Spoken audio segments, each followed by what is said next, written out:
پاکستانیوں، hard state failed state بن چکی ہے. تباہی اور بربادی کی وہ داستان سننے کو مل رہی ہے کہ رونگٹے کھڑے ہو رہے ہیں. جو کچھ کیا گیا ہے، جو کر دیا گیا ہے، وہ تباہ کن ہے. کیوں؟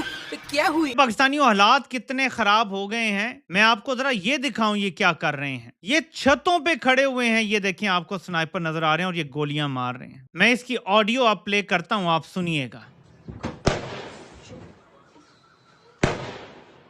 یہ چھتوں پہ کھڑے ہیں اور نشانے لے رہے ہیں، بالکل ویسے ہی جیسے 26 اور 27 نومبر کو. ایسا نہیں ہے کہ کسی کونے میں کسی دور دراز علاقے کے اندر یہ فائرنگ ہو رہی ہے، بلکہ مین جو صنعتی مرکز ہیں، دکانیں کھلی ہوئی ہیں، کچھ دکانیں کھلی ہیں، کچھ بند ہیں، انہی کے درمیان میں فائرنگ ہو رہی ہے. اور راگیر بیچارے اس فائرنگ کی زد میں آ کے اس احتجاج میں شامل بھی نہیں ہیں، وہ بھی گولیوں کی زد میں آ کے وہاں پر شہید ہو رہے ہیں. یہ تمام فوٹیج اب پوری دنیا کے پاس موجود ہے، صرف ہم اس کو نہیں کہہ رہے کہ ہمارے پاس ہے. یہ سوشل میڈیا کے اوپر ہر جگہ یہ فوٹیج پڑی ہے.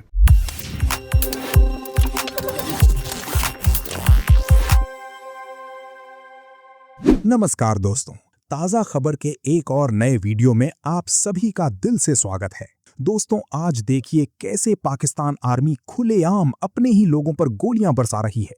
آخر ایسا کیا ہوا کہ حالات اتنے بے قابو ہو گئے، اور اس پوری گھٹنا پر پاکستانی اب کیا کہہ رہے ہیں، جانیے اس ویڈیو میں. اگر ویڈیو پسند آئے تو لائک کریں، شیئر کریں اور اپنی رائے کامنٹ میں ضرور بتائیں. اور ایسی ہی دلچسپ خبروں کے لیے ہمارے چینل کو سبسکرائب کرنا بالکل نہ بھولیں. پھر ملیں گے اگلے ویڈیو میں، تب تک کے لیے دھنیہ واد.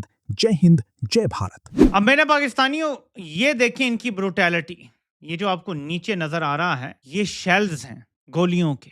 یہ آپ کو ہزاروں لاکھوں کی تعداد میں نظر آ رہے ہیں. یہ لوگ گھیرا ڈال کے کھڑے ہیں جو ان کو ملے ہیں. اب تک جو نہیں ملے، جو پہاڑوں پہ ہیں، جو گھروں کی چھتوں پر سے کیا گیا ہے، وہ ابھی تک پتہ بھی نہیں ہے کتنا ہے. اوورسیز کشمیریوں نے اسٹیٹمنٹ جاری کی ہے جو میں آپ کو پڑھ کے سناتا ہوں تاکہ آپ کو پتہ چلے کہ یہ نفرت کے کیسے بیج بو رہا ہے یہ ذہنی مریض. جیسے مناظر آ رہے ہیں وہ ایسے ہیں کہ تصور نہیں کیا جا سکتا. یہ ذرا چیک کریں.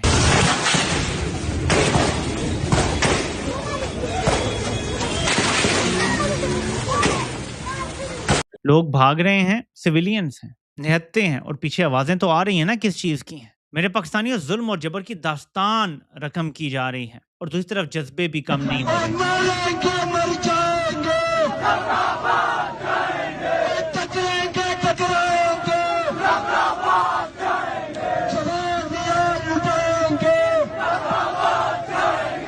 جوانیاں لٹائیں گے اور منزل کا نام لے کے کہہ رہے ہیں وہاں جائیں گے.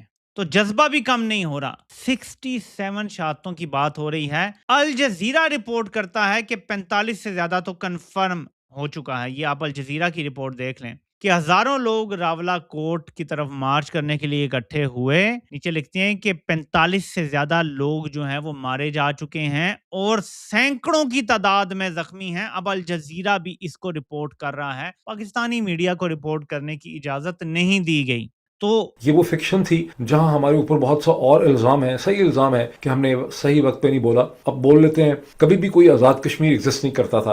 آپ اور ہم نے سب نے مل کے ایک جھوٹ بولا 77 برس سے. آزاد کشمیر نام کی کوئی اینٹی، کبھی بھی اس کی کوئی حقیقت نہیں تھی. وہاں اگر آزاد کشمیر کی کوئی سیاسی حیثیت ہوتی، اگر کوئی آزاد مملکت ہوتی، اس کی اپنی کوئی حکومت ہوتی، وہاں کی کوئی انتظامیہ ہوتی، وہاں کی کوئی انڈیپینڈنٹ پولیس یا ڈسٹرکٹ ایڈمنسٹریشن ہوتی، وہاں کوئی جوڈیشری ہوتی، ان کی کوئی اوقات ہوتی. تو جس طرح سے پاکستان کے رینجرز، پیراملٹریز دندناتے پھر رہے ہیں میرپور سے لے کے مظفر آباد سے لے کے راولہ کوٹ تک، اور کھلم کھلا گولی چلا رہے ہیں، بے دریغ لوگوں کو مار رہے ہیں، گرا رہے ہیں، تو یہ سب کچھ نہ ہو سکتا ہوتا. جو رائٹ جارگن ہے وہ ہے پاکستانی ایڈمنسٹریٹ کشمیر. یہ وہی ٹرمینالوجی ہے جو الجزیرہ لکھتا ہے، جو بی بی سی لکھتا ہے، جو نیو یارک ٹائمز لکھتا ہے. ساری دنیا کے اخبارات، ساری دنیا کے ذرائع ابلاغ یہی ٹرم استعمال کرتے ہیں. منافقت ہماری تھی، جھوٹ ہمارا تھا کہ ہم ایک مصنوعی ٹرم اور مصنوعی لفظ جو ہیں وہ آزاد کشمیر کا استعمال کرتے رہے. بہرحال یہ سارا کچھ تو تھا ہی میرے سامنے، اور میں ابھی سوچتا رہا کہ یہ کس حد تک چیزیں. پھر وہ فوٹیج میں نے دیکھی،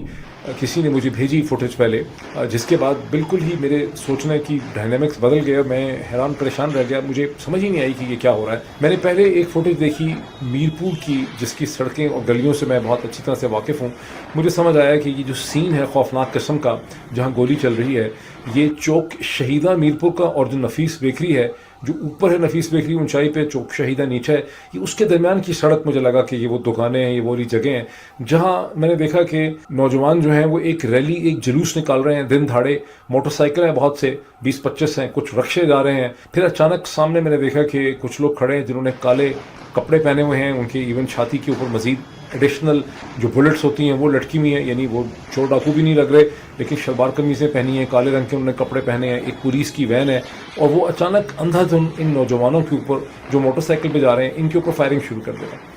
اچھا میں چکرا گیا، مطلب کنفیوز ہو گیا، بیکاز جس طرح سے وہ فائرنگ کر رہے ہیں، پولیس ایسے فائرنگ نہیں کرتی، یہ تو کوئی چور ڈاکو کرتے ہیں. جب سیاسی پارٹیز آپس میں لڑتی ہیں تو اس طرح سے فائرنگ ہوتی ہے. میں نے دیکھا وہاں پہ جھنڈے بھی تھے کچھ کشمیر کے سیاسی جماعتوں کے، تو مجھے ایسا لگا کہ کہیں ایسا تو نہیں ہے کہ یہ پی پی پی اور پی ایم ایل این کے جو ورکرز ہیں ان کے درمیان میں ایک لڑائی ہو گئی ہے، کیونکہ یہ سیاسی ورکرز ہیں جو اس طرح سے گولی چلا رہے ہیں. بیکاز جو پروفیشنل پولیسنگ آرگنائزیشن کے پیرا ملٹریز ہیں وہ اس طرح سے اندھا دھن فائرنگ نہیں کر سکتے، بیکاز آپ کی ایک پروفیشنل ٹریننگ ہوتی ہے، کوئی سینس آف اکاؤنٹیبلٹی ہوتی ہے، آپ کے اوپر ایک خوف ہوتا ہے کہ آپ سے کوئی پوچھ لے گا، کل کو آپ کی کوئی انکوائری ہو جائے گی. تو میں نے سوچا کہ ایسا لگ رہا ہے کہ یہ دو سیاسی جماعتیں جو ہیں ایک دوسرے کے اوپر فائرنگ کر رہی ہیں.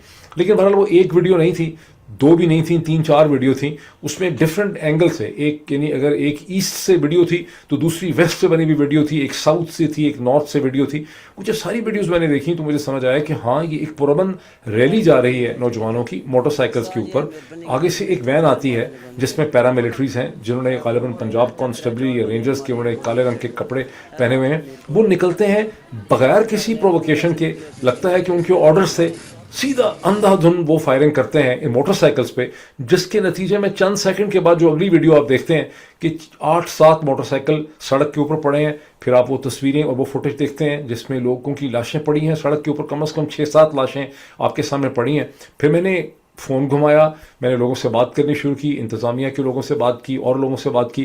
مجھے پتا چلا کہ 7 نوجوان تو موقع پہ ہی ہلاک ہو گئے، 2 بہت کرٹیکلی زخمی تھے. جب میں نے آخری دفعہ بات کی وہ ہاسپٹل ان کو لے جایا گیا. اچھا وہ ہاسپٹل بھی چلے گئے یہ پیرا ملٹریز والے، وہاں پر بھی یہ جا کے فائرنگ کرتے رہے. یہ سارا کچھ جب میں نے دیکھا، پہلے مجھے لگا کہ یہ کوئی، مجھے یقین نہیں آ رہا تھا، مطلب ایون فوٹیج دیکھنے کے بعد مجھے لگ رہا تھا کہ کوئی اس میں ایسی چیز ہے جو میں ٹھیک طرح سے سمجھ نہیں پا رہا ہوں. جب تک میری لوگوں سے بات نہیں ہوئی، جب تک میری ایک سے زیادہ لوگوں سے بات نہیں ہوئی، میں اس کو کنفرم نہ کر سکا. اب سوال یہ پیدا ہوتا ہے کہ یہ جو ساری درندگی ہے، یہ جو اس وقت وحشت ہے، یہ جو پاگل پن ہے، اس کی کیا وجہ ہے؟ تو یہ ابھی نیتن یاہو نے غزہ کے اوپر جو 2 سال تک بامبنگ کی ہے، کیا وجہ تھی؟ مورل اتھارٹی، خوف بٹھانا تاکہ لوگوں کو پتہ چلے کہ ہم کتنا ظلم ہم تمہارے ساتھ کر سکتے ہیں. اب یہ اور بات ہے کہ ہمیں جو کہانی سنائی گئی تھی پاکستان کی فوج کی، جرنیلوں کی، ہماری فوج، پیاری فوج، پاک فوج، اس میں ہم یہ چیزیں ایکسپیکٹ نہیں کرتے تھے.